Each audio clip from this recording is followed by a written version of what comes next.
ప్రపంచవ్యాప్తంగా ప్రకంపనలు సృష్టించిన సైబర్ దాడి రాష్ట్రంలోనూ అలజడి రేపింది. పోలీస్ వ్యవస్థపై ప్రభావం చూపింది.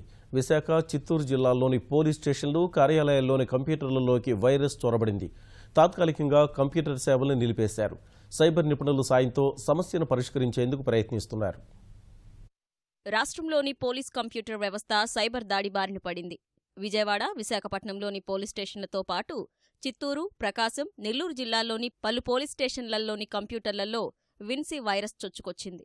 ఎఫ్ఐఆర్ నమోదు చేసేందుకు ప్రయత్నించగా కంప్యూటర్ తెరవగానే ఎన్క్రిప్షన్ పాస్వర్డ్ చెప్పాలంటూ ఓ సందేశం కంప్యూటర్ తెరలపై ప్రత్యక్షమైంది. పోలీసు సిబ్బంది ఈ విషయాన్ని ఉన్నతాధికారులకు తెలియజేశారు.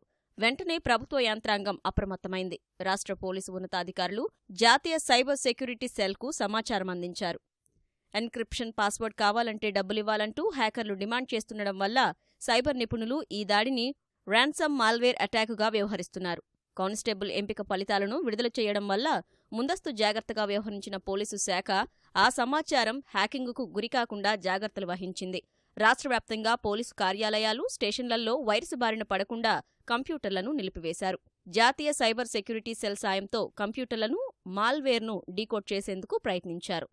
ఐఓఎస్ సాఫ్ట్వేర్ వినియోగిస్తున్నందున తన కంప్యూటర్ హ్యాకింగ్కు గురికాలేదని డీజీపీ సాంబశివరావు తెలిపారు. ఎక్కువగా విండోస్ సాఫ్ట్వేర్ వాడుతున్న కంప్యూటర్లు విన్సీ వైరస్ బారిన పడ్డాయని వెల్లడించారు. హ్యాకర్ల దాడితో పోలీసు కంప్యూటర్ వ్యవస్థపై పెద్దగా ప్రభావం పడలేదని సాంబశివరావు స్పష్టం చేశారు. నేరస్తుల సమాచార పర్యవేక్షణ వ్యవస్థకు విన్సీ వైరస్ కారణంగా ఎలాంటి ఆటంకం ఎదురుకాలేదని తెలిపారు. డేటా కరప్ట్ కాలేదు. నిన్న సాయంత్రం డిప్యూటీ చీఫ్ మినిస్టర్ గారు, చైర్మన్ ఎస్ఎల్పిఆర్బి గారు వీరందరూ రిలీజ్ చేసినటువంటి రిక్రూట్మెంట్ డేటాతో సహా అంతా డేటా కూడా కరెక్ట్గా ఉంది. ఎక్కడ కూడా మాకు అది ర్యాన్సమ్ వేర్ దాన్ని కరప్ట్ చేసినట్టుగా ఎక్కడ ఇన్ఫర్మేషన్ లేదు. We are sure that the data is clear and correct data. Only thing is ఒక 18 పోలీస్ యూనిట్స్లో, అంటే కొన్ని చిత్తూరు, తిరుపతి అర్బన్ అండ్ విశాఖపట్నంలో వేర్ ఈ సాఫ్ట్వేర్ ప్రోడక్ట్స్ని, ఒరిజినల్ ప్రోడక్ట్స్ని వాడకపోవడం వల్ల స్టాండ్ అలోన్ సిస్టమ్స్లో ఉన్నటువంటి డేటా మాత్రమే కొంత కరెక్ట్ అయింది. ప్రస్తుతం హ్యాకింగ్కు గురైన కంప్యూటర్లను, సర్వర్లను యథాస్థితికి తీసుకొచ్చేందుకు పోలీసు విభాగంలోని కంప్యూటర్ సాంకేతిక సేవల విభాగం ప్రయత్నిస్తోంది. వివిధ స్టేషన్లలో కంప్యూటర్ ద్వారా నమోదు కావాల్సిన ఎఫ్ఐఆర్లు, ఇతర పోలీసు సేవలు నిలిచిపోయాయి. రాష్ట్ర వ్యాప్తంగా పోలీసు శాఖ నిర్వహిస్తున్న వర్చువల్ ప్రైవేట్ నెట్వర్క్ ద్వారా అనుసంధానమైన కంప్యూటర్లను, సర్వర్లను కూడా సైబర్ నిపుణులు క్షుణ్ణంగా తనిఖీ చేశారు. విన్సీ వైరస్ కారణంగా ఇప్పటి వరకు పోలీస్ నెట్వర్క్లోని ఎలాంటి సమాచారం తస్కరణకు గురికాలేదని పోలీసు ఉన్నతాధికారులు స్పష్టం చేస్తున్నారు. ఈ ర్యాన్సమ్ మాల్వేర్ అనేటువంటిది ప్రపంచవ్యాప్తంగా వచ్చినటువంటి ఒక కంప్యూటర్ వైరస్ సునామీ లాంటిది. అయినా కూడా మనం ముందుగానే ప్రికాషన్స్ చూసుకోవడం, ఇటువంటి వచ్చేటువంటి అవకాశాలు ఉండడం, మా డేటా రికవరీ సెంటర్ కూడా ఎన్ఐసి వాళ్ళ క్లౌడ్లో క్షేమంగా ఉన్నందువల్ల మేమేం అఫెక్ట్ కాలేదు. సైబర్ సెక్యూరిటీ పరంగా పరిపూర్ణమైనటువంటి పటిష్ట గల వ్యవస్థ ఉంది మన దేశానికి. అది శుభ్రంగా ఉంది. ఆంధ్రప్రదేశ్ పోలీస్ శాఖలో ఉన్నటువంటి కంప్యూటర్లు కూడా క్షేమంగా ఉంది.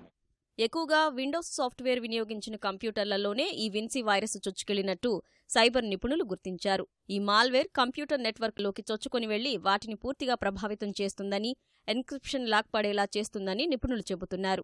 సో ఒక మెయిల్కి వచ్చిన అటాచ్మెంట్స్లో ఒక పీడిఎఫ్ ఫైల్ని చొప్పించేసి ఆ పీడిఎఫ్ ఫైల్ని ఇన్వాయిస్ అనో ఏదో ఒకటి పేరు పెడతారు. సో మనం బ్లైండ్గా దాన్ని క్లిక్ చేసేస్తాం. క్లిక్ చేసిన తర్వాత అది మన కంప్యూటర్లోకి వచ్చేసి సిలో విండోస్ సిస్టమ్ 32 అనే ఫోల్డర్లోకి వెళ్ళిపోయేసి ఇక్కడి నుంచి బ్యాక్గ్రౌండ్లో రన్ అవుతూ మన డేటా మొత్తాన్ని లాక్ చేసేస్తూ ఉంటుంది.